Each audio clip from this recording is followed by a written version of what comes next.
Up next, I would like to give a warm welcome to our wonderful partners, Xsolla. So, is Chris Meredith around? Yeah, he is. He's coming. So he is going to be hosting a panel with Stuart Dinsey from Curve Games, Nick Poole from Ukie, and his fellow colleague Rytis, Joseph Yan. So please welcome to the stage, and I'll let Chris take it away. Hi, good morning, everybody. Sorry for that quick delay, but we're all good to go now. Welcome to the last day of a fabulous show that we've had here, and to wonderful Dubai. I'm really pleased today to be able to share the stage with some very weighty gaming guys who are going to talk about the region, going to talk about the value, talk about the opportunities that working in Dubai and around this region represent. So let me take a moment to let them introduce themselves, and then we'll kick off and get into the discussion. So firstly, at the far end, Stuart Dinsey. Hi everybody, my name is Stuart Dinsey. I'm the exec chair of the games publisher Curve, formerly also involved with Ukie as a chair many years ago, and the media company Intent, which launched MCV, developed mobile entertainment, but very much an indie publisher these days. Thanks, Stu. Good morning, everybody. I'm Nick Poole. I'm chief exec at UK Interactive Entertainment. So we're the UK trade body for video games. We represent everything around 4,000 businesses, from very large publishers, EA, Microsoft, Ubisoft, and so on, right down to the fast-growing indie community. So great to meet you all. Good morning, everybody. Rytis Joseph Jan, Senior Vice President for Strategic Initiatives and Government Relations at Xsolla. I work with partners like Ukie and Chris on emerging markets and helping our customers and indies from AAA titles to enter new markets. Terrific. Thank you, everybody. So Chris Meredith, my background is completely video games from PlayStation, Warner Brothers, MTV, Glue Mobile, a lot in video games, probably not as lot as the collective the guys have got here. But let's kick straight into the first question that everybody's answered is why MENA? What is the value of MENA and what's the opportunities? So let's kick off with that general discussion and see what the guys' viewpoints are from their independent aspects. So it'll be interesting to see. So Stu, let's start with you, sir. For us, we are a global publisher. We're based in London, but actually UK revenue for us is only about 7% of our business. So when we look at a region like this, firstly, we'd like to sell more games in the region, and we're going to do that if we understand how it works and who we should be working with to amplify our sales. Currently, MENA is only 1.5% of our revenue, which is about, our total revenue is about $35 million a year. We also know the benefits of digging into a region properly, getting to know the developers and having local marketing. We've done that incredibly successfully in Asia, where we've built up a team of 4 people, including 2 who are based in China. So we sell really well across China, South Korea and Japan. We've been incredibly successful. So we're thinking if we understand the development community, we're more likely to find a game that will enable us to maximize sales in the region as well. Terrific. Thank you, Stu. Yeah, I think games are a global community, right? We're all confronted with the same questions, and we're all going through a moment of transformation for the industry, rediscovering new ways of doing things, new business models. And so if we can get that knowledge flow going, of exchanging knowledge between MENA, the rest of Europe, the rest of the world, then we can navigate this new landscape together, and we're more likely to find success. So it's partly about, what can we share from the UK and Europe, but also what can we learn about this extraordinarily fast-moving industry in MENA.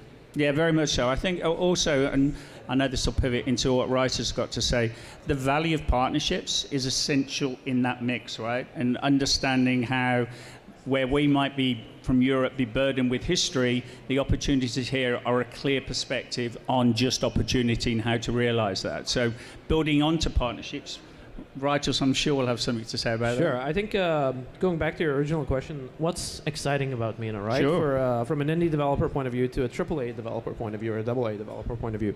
MENA is a market with 380 million Arabic speakers, right? rich culture that hasn't been monetized and hasn't been exporting IP as well as maybe the likes of South Korea and Japan have been doing. And so the opportunity there is so massive in terms of how do we tell the story of a region that is so culturally rich. And partners like the MCC and the IFC of course. Are enabling that. And I think also the other exciting element about this is when we're looking at the population of MENA, 65% of MENA is between the ages of 18 to 35, right? Very much. With the average spend in MENA being about $85, which is the highest APRU across all, in UAE, across all of MENA. And so from a developer point of view, whether you're an indie developer or a AAA developer, that is extremely exciting. And then if you can bring alternative monetization methods, localization, combine that with localization, and be able to tell those stories from a region that is rich in history and rich in culture, you're bound to succeed. And I'm sure Stu here from as a publisher understands the importance of storytelling and being able to translate that message. Yeah, absolutely. We're already speaking to developers here, and from previous years, our head of Asia, Glenn Wang, is here. If you want us to sign your game, Glenn's the guy to meet. And we want a game that can hit the consumers successfully. We would like to outperform Western games in this region. Yeah, which is not a bad goal to have. Stu, while we're talking about that aspect, can you just, on a more general side of things, from an indie point of view, try and talk to the value that indies have in a reciprocal way, both ways, in terms of what we offer across Europe as well as what's available here? Talk to some of the value points for indies for me, say. Well, I think if you look at the indie sector, which is now going into a new phase, there was the boom during the pandemic. There was the growth of the indie sector, which Curve was part of, because we've been around for 12 years. There was the super boom, and then we've been going through the reality check. Right now, I think increasingly it's appealing for indies to self-publish. Yeah. I think it's easier to do. There's a lot of external services that can be used. You can teach yourself how to do it, and you can retain more of your revenue. You can go onto lots of platforms. You can work with partners such as Xsolla and keep more of your revenue. And if I was a developer, I'd be probably trying to do all of those things. Absolutely. But I would also be thinking about what can a publisher bring to me, and us publishers like ourselves and Devolver. Our job is actually to is to be able to detail why a publisher would bring something else, and that could be, it's not just about funding, but it can be funding, and it's not just about marketing, but it is about reach. It's about biz dev. It's about additional monetization from the game. Understanding the development process, helping it be on time, and in line with the original ideas. Boring stuff like submissions and age accreditation, all of that. Our position would be, if you just want to focus on developing the game, our job is to make you as much money as possible. Again, which is always a great goal to have, and I think more so than ever, being a developer now is all about the sum of the parts. Development is one aspect, but understanding monetization, understanding go-to-market, understanding the fact that community is center point to all of those opportunities, bringing them all together. But you have to be doing that on a turn-based situation every day almost to get the real value out of that. So that sort of dovetails nicely into the Ukie perspective of that and the presentation of that. So what are your thoughts on that environment, Nick, between the 2 points of the UK and here? I think the first thing is it's a time of immense opportunity, right? We are working in the early days of a medium that we've just begun to explore. And so I think working with people who have that energy, who are excited about the art of the possible, exploring new boundaries, exploring new business models, new ways of doing things, that can only help all of us look forward. And as you've said, in the UK and Europe, we've got a lot to unlearn about where we've come from so that we can kind of walk more freely into the future. But also, this is an incredibly fast-moving industry. in a very slow-moving regulatory environment, right? Yeah. So, you just look at the recent Epic ruling with Apple and what that kind of creates as a time of opportunity for mobile developers in particular. And you think, okay, how are we going to get this understanding of the dynamics of this industry washing through regulators, washing through policymakers?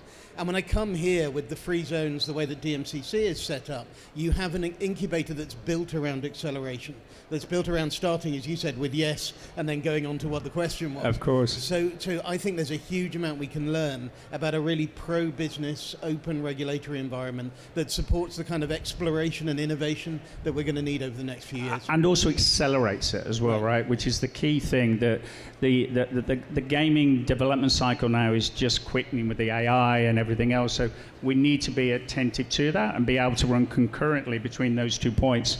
And because the learnings here are so fresh, they're already running, right? And it's almost like we're playing catch up a little bit in terms of that innovation. So leading into then how that works from a partnership point of view and also from a Xsolla point of view, Rytis, what are your thoughts on how that sort of can come together? So I think UAE has 250 current game development studios, right? Right. 50 of which have been funded. So when we're talking about how do we accelerate indie development of indie games, whether it's publishing or monetization or market expansion, funding to me comes to mind as the most critical point of view. And that's where Xsolla Funding Club kicks in, where we've got over 200 different institutional and ultra high net worth individuals and investors where we can connect developers, whether you're an indie developer or maybe a double or a AAA developer, seeking access to funding and market expansion opportunities. Right. But it comes down to more than that, right? From a partnership point of view, it's not just about having access to funding; it's having access to partners that, like Stu, that can actually help you go to market, provide that mentorship advice. It's great to be able to build a game, but how do you ship a game to a different region, and how do you localize those games, right? How do you adapt those games? How do you monetize those games? And then using alternative payment methods. So right. When Nick commented on the Apple ruling, right, versus Epic, I think that opens up a whole new door of opportunities for indie developers, because you're no longer restricted by using platforms that are charging you 20-30%. So you've got completely new distribution methods that you didn't have before. And that doesn't just translate to what Apple and Google and others are doing, translates equally well to other platforms as well that are doing the same thing, right? They're charging you 20 and 30% without providing the traditional values that they used to, which was based on your gameplay, based on the metadata and all of that. You're able to provide easier user acquisition, which has become a real issue for mobile game developers. And we know MENA is a mobile-first region, right? And that to me opens up a whole world of opportunities, especially if you can partner up with telco operators, influencers, or publishers who have a unique strategies around, like, how do you acquire users, how do you retain users, and then work with Xsolla on monetization. Yeah, there you go, absolutely. Just common sense, really.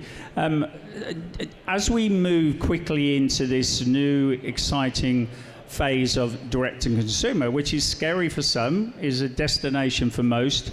I think that transition, and I mentioned before some of the challenges with that transition point. Stu, how are you presenting what Curve do within that environment and giving best practice, giving best service to that direct-to-consumer, while also sustaining some of the value that Curve represent and have grown their success on? Well, going direct to consumer is a challenge for us because we're a small company. Of course. So we don't have all kinds of investment funds to try new things, and we don't have lots of resource. But we do know that we have to try it. Yeah. We have to build it for the future. So we have put our toe in the water, working with you guys, and we're rolling out, I think, 10 games with their own offering. And we're going to learn. Yes. And we're going to learn how to do it. We're going to learn how to build up consumer databases and do direct marketing, which we've not been able to do in the walled garden platforms. We're really happy with the way we currently go to market. Yep. We've been very, very successful. We've gross revenues of $180 million across Steam. Impressive. But we want what Curve has been built on, and my passion is to always stretch your distribution and stretch the revenue channels. That's why our existing successful IPs have got so many different ways you can purchase them. So for us, direct to consumer is just a natural progression. Right. If that's backed up by changes in legal opportunity, then great. But I mean, we're not mobile first. We're not really on mobile as such, but we will be. So we need to learn. Kind of been pushed in that direction. Yeah, right? we need to learn. Yeah, no, very much so. And that sort of that speed of change that is now inherent in the marketplace, but also that destination that everybody's clear to. How are Ukie working or intending to work with the changes in the marketplace, the speed of action, the resources the indies need, not only in the UK, but all the other areas you cover, which are much wider than the UK, hence why you're here now. What are Ukie's sort of plans to support that infrastructure? Yeah, I think we're really looking at this in terms of how do you engineer both ends of the supply chain. So how do you make sure that as many companies as possible have as many opportunities to roll the dice as possible to kind of build that game that could turn into the unicorn. At the other end, as Rytis said, we've got, 18,871 games came out on Steam last year. So we've got a massive discovery problem. And so the environment needs disruptors. We need innovation. We need new ways of cutting through, finding audiences, and new business models that underpin those innovations. So what we're trying to do is create the best possible growth medium, the most supportive environment we can, where there are as few unnecessary regulatory breaks on that innovation as possible, and as much targeted intervention and support as possible. So it's about giving people as much of a shot as we can, but also about taking as many barriers away as we can. And, as we heard earlier, this is a fantastically young industry. Yes.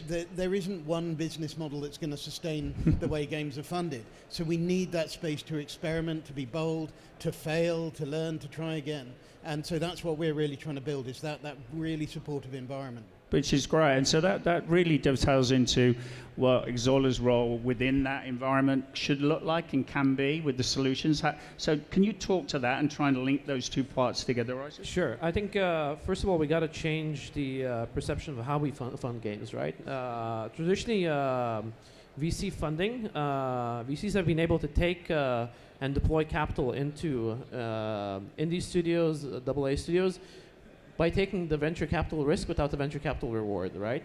And they've turned them, and VCs traditionally have been more of a vulture fund rather than an enabling factor.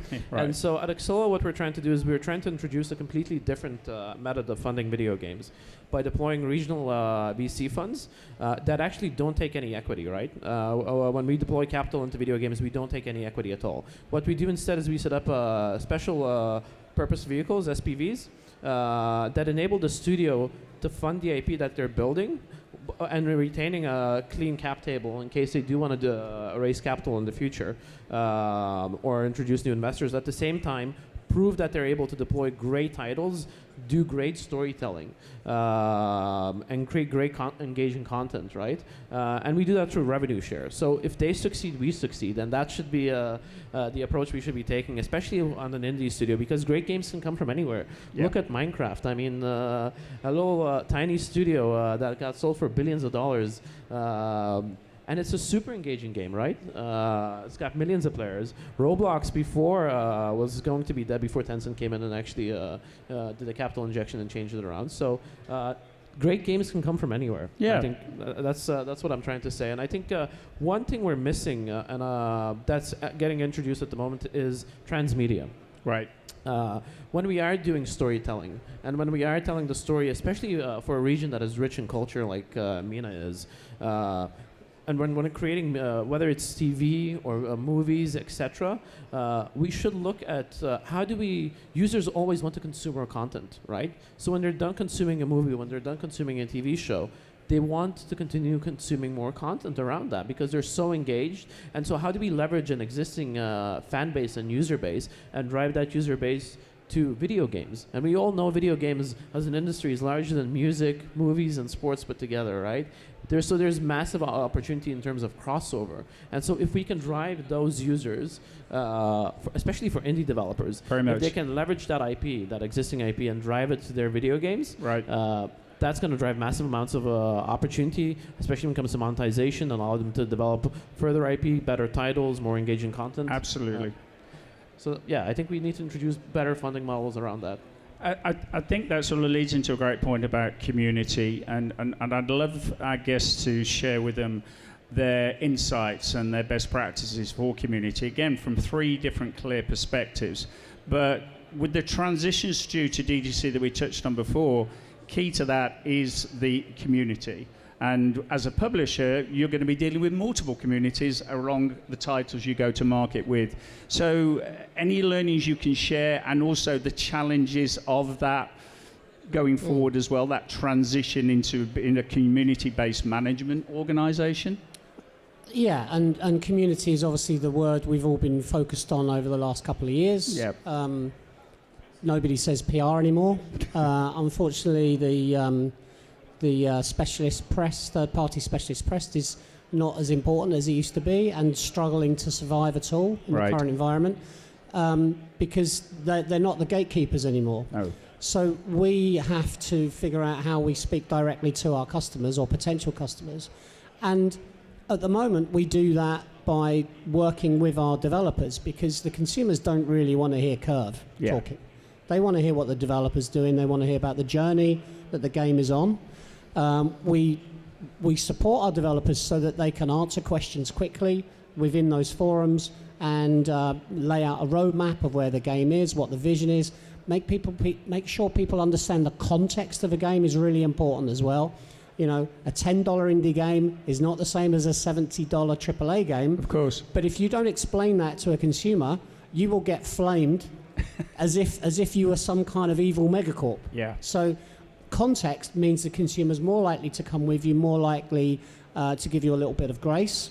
They will appreciate responses. They'll understand perhaps that there might have to be day one patches or whatever if you talk to them in advance. Yeah. And then alongside that, we just need to figure out how we do database management in a legal way, and not spam people, and not that's the bit that we're because we're not a fully formed marketing organization. Sure. We're more likely to work with the devs to speak to communities that are interested in the game, rather than to go on some sort of mega outreach to multiple millions of people. No, absolutely, and compliance is a very big part of that, and having that infrastructure to enable developers, indies, to get to market quickly with an infrastructure that is centralized, I think is going to be key as a publisher going forward.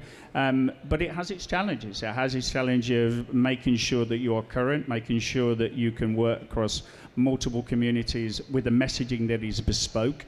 And I think that Ukie have a key role in that management with the membership base that you have, the orchestration of communication across that membership, and also, as we spoke about, Nick, being more relevant to what they're going to market with, and how Ukie can assist in the monetization, because I think that's key. We want them to be making the second and the third and the fourth game. This is not about what you're doing today, it's about tomorrow, right? Absolutely, and I think there's 2 things I'd say. One is really about the industry as a poster child for trust and safety. You know, if you look at the vast amount of investment the industry's put into creating safe online communities, policing toxic behaviors, we are not social media. We actually model some infinitely better practices, and I'm not sure we're telling that story in terms of community building. You know, we have big teams mobilizing to keep players safe, because at the end of the day, we're built around fun. We want players to have a great time, we want them to keep coming back, and we want them to be safe and to enjoy themselves. And so we have architected our industry around that. I think the other thing in terms of reach is, there's a great presentation from Mohammed from Games Magic. Yeah, very much. Yesterday, who was saying 2 things I really took away from his 7 points. One was build brands, not games. So have a relationship that's authentic, as you say, Stuart, meaningful with your communities of practice. The other one is live ops. Is fundamentally keep that spirit fresh, keep breathing life Very into much. that game. And, we've got, as I'm fond of saying, as you now know, the first ever generation in human history of pensioner gamers over 65, all far older than everybody here, of course. But they've got time, they've got spend. We've got new communities coming in all the time. And I think the only way we're going to be able to reach those communities and build safe and trusted relationships is to innovate, is to use new tools, new approaches to share knowledge. Yeah, I also, because of the position that Ukie are in, the ripple effect that then goes into general entertainment through the work you do with the government as well, I think that can have a positive force within that area. And like we spoke of before as well, with the things that happened only last week with Epic, there's going to be more accelerations, because those are going to be tipping points. Whether it happens next week or next year, they're going to be tipping points. And building that up and making sure that we're just not about games anymore. We're about entertainment, right? That's the core part of this, and making sure that what we do can have as far a reach as possible. Because a lot of guys I talk to here are on about how do we extenuate the brand value? How do we expand out the IP? I know Stu's got a very purposeful point about IP is the most important thing within your portfolio as you're building that up. And I totally agree with that, because going forward, the opportunity is how you put a longer lead onto the games you're doing, not this 90-day, maybe 180-day sales cycle. And that's seen now, particularly with you, Stu, on Curve, that half of your back catalogue represents your revenue line. So that shows how key that is. Yeah, and that's not just us. I think if you look at any of us at the moment, what we call back catalogue, it's almost a misnomer, really, because it's just catalogue and it sells. And you gain visibility by providing a reason to gain visibility. So that might be discounting, but it can also be obviously good planning with your retail partner, and it can be content updates. Right. And working with your dev in advance to figure out what those content updates might be. They don't necessarily have to be super expensive. No. But with Human Fall Flat, for example, we've committed to four free levels a year. We've committed to skins. We've committed to special activity around regional events such as the Lunar Sale for the Asian market, and that's something that we would look at more closely for the MENA region as well. Yes. And that is, how do you consistently bring your game back to the top? Yeah. Even if it's just for a weekend, because visibility equals revenue. Yeah, I'm going to stop calling it back. I'm just going to call it opportunistically catalogue, right? But the other reality is, if you've got a community already for a game, and we're lucky enough to have that on 5 titles where we've got significant sales for those titles, it's easier to keep selling to them than to create a new community. Yes. And it's hard to bring people out of Minecraft, Fortnite, Roblox. So that's the battle for attention, as it always has been, even all the way back to physical. But people, it's the recurring, I'm going back in, rather than I finished the game, I'm going to buy a new one. That's the challenge. Yeah, that's a statement of interest within a community or within a brand or within a game. And I mean, what you spoke about there with just the one title, that was just one title, all those efforts around.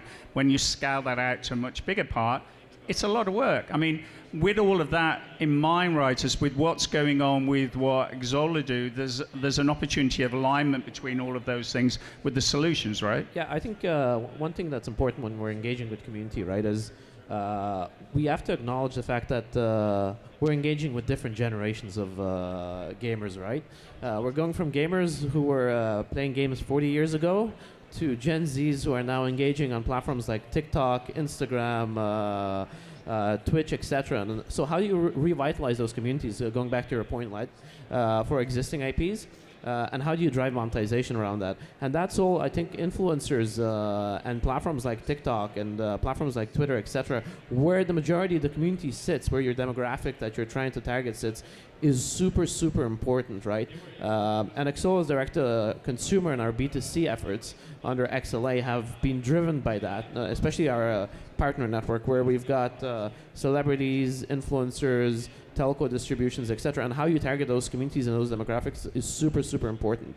And then taking a step back, what message are you actually trying to deliver to those communities is equally just as important, and the story you tell them. So you mentioned Lunar New Year in terms of doing those sales. They're great because you're engaging with a specific demographic and a specific region, right? But how do you engage and how do you move users or cross-pollinate users from games like Minecraft to other games? And that's where I think influencers like streamers and Twitch and esports comes into play. Even though esports makes up less than 2% of the gaming industry, it's a fast and fastly growing market segment that I think we shouldn't be ignoring. No, absolutely. And it dovetails well into the community aspect, because one of the challenges and the benefits of the whole esport environment, it's got huge community, but how do they bring them into play in terms of a long tail monetization kind of thing, really?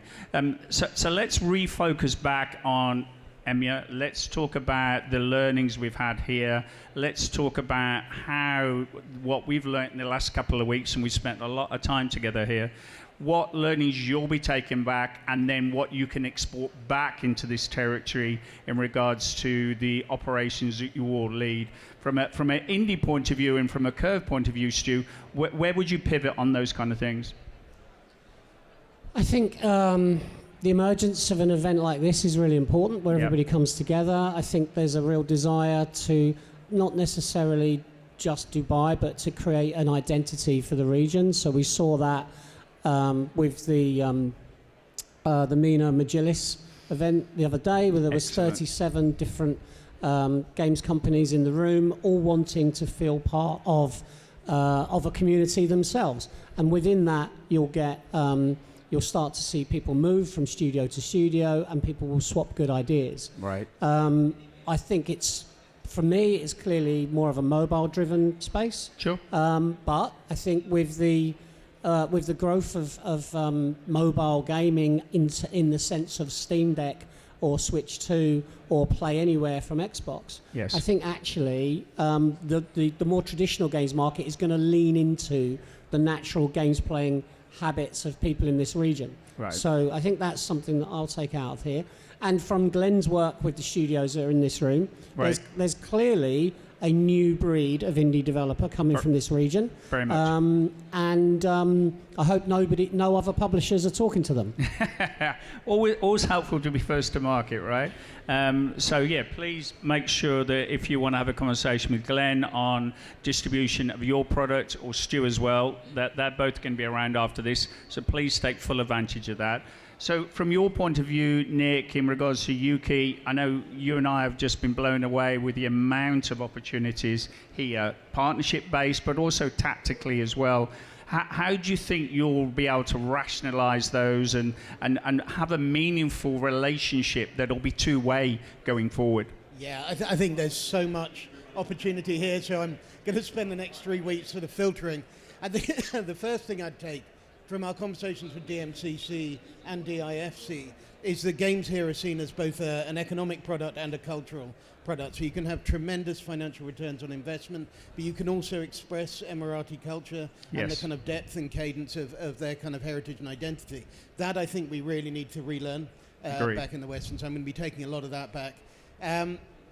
Games as tip of the spear for tech adoption and mainstreaming. You know, that there's a lot of dialogue here around AI and its application into gaming, the use of gaming to kind of introduce users to new financial models, to Web3, to blockchain.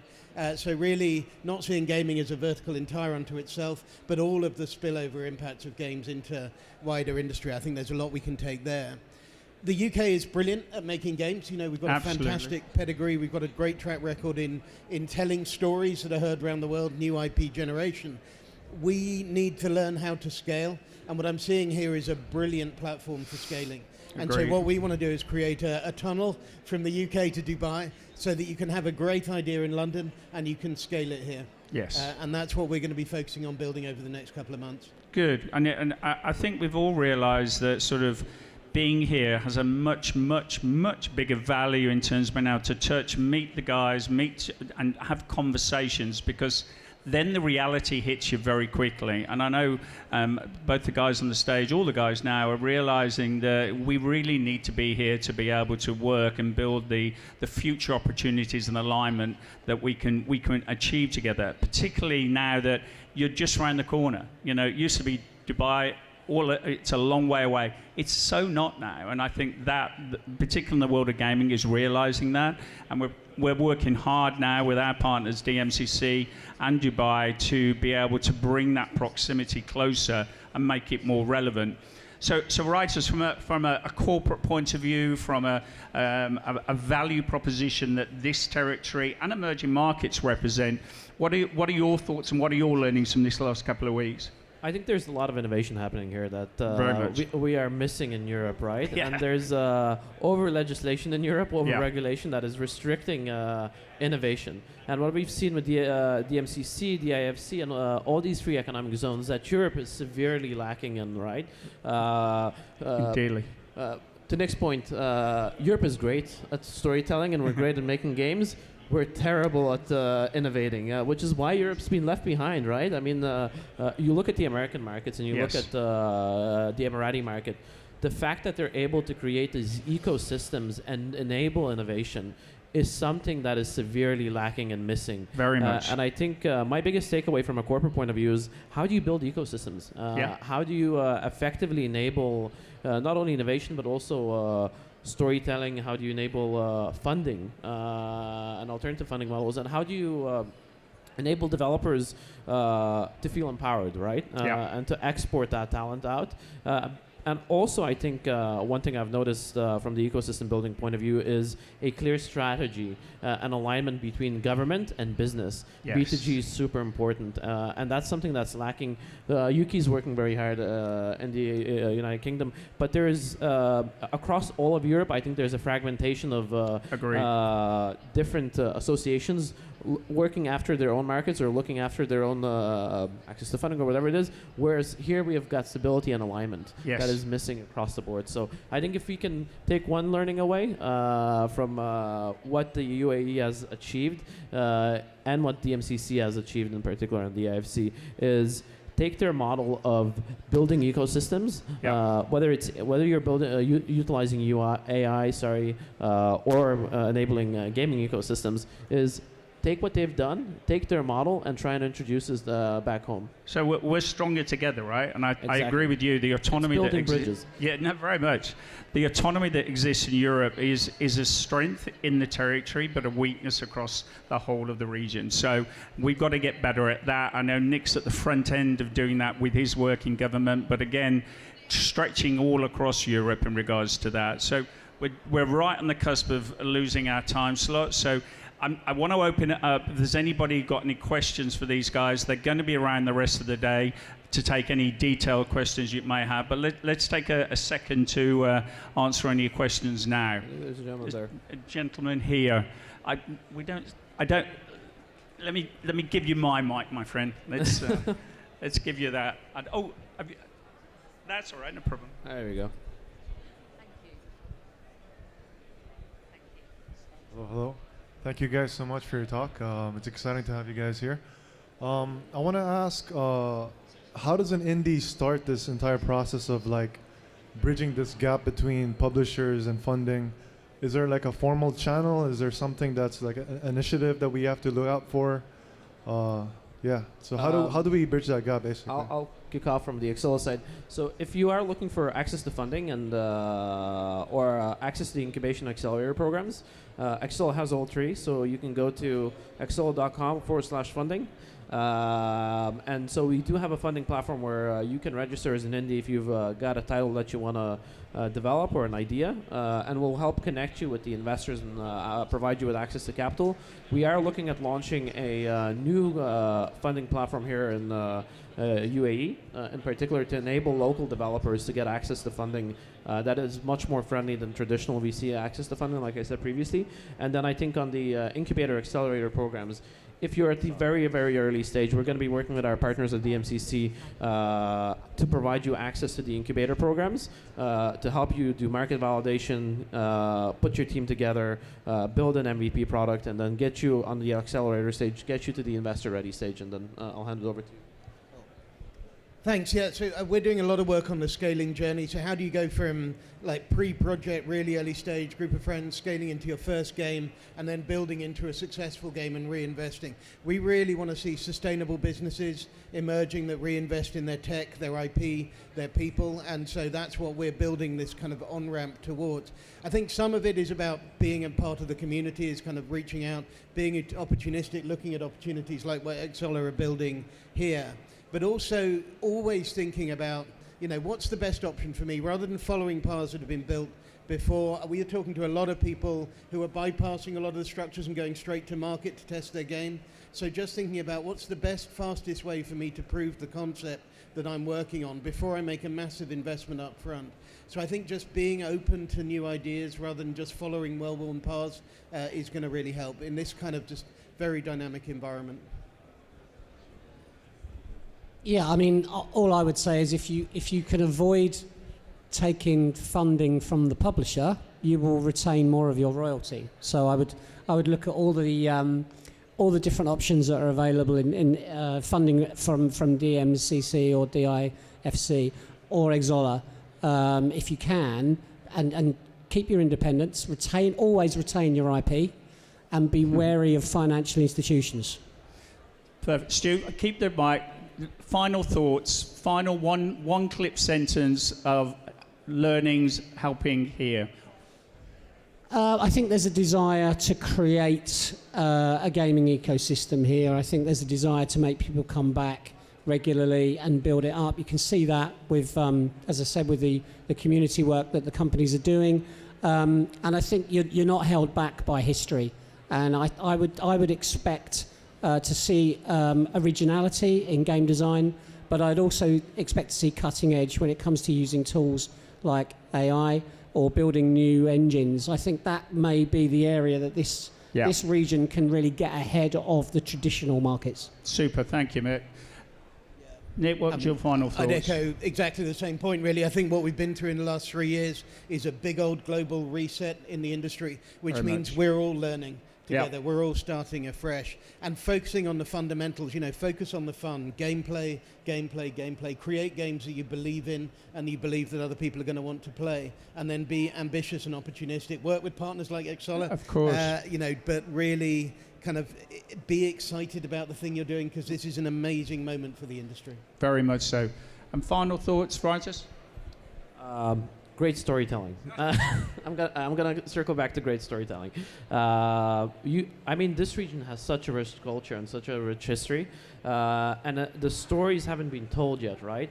The same way we've been Western markets have been doing exceptional storytelling on behalf of regions they don't even know about, right? So what I would love to see coming out of this region is more cultural and IP exportation to global markets. So you guys define your own storytelling and tell your own stories and create that engaging level of content. And then when it comes to the utilization of AI, I think this region is going to definitely lead AI development, and it's going to make smaller studios be able to develop more content at a faster pace, cheaper, so you're no longer going to need to spend $70 million, $100 million to develop AAA titles. You're probably going to go down to 20, 30, and you're going to need a team of 30 or 40 people instead of a team of 100 or 200 people.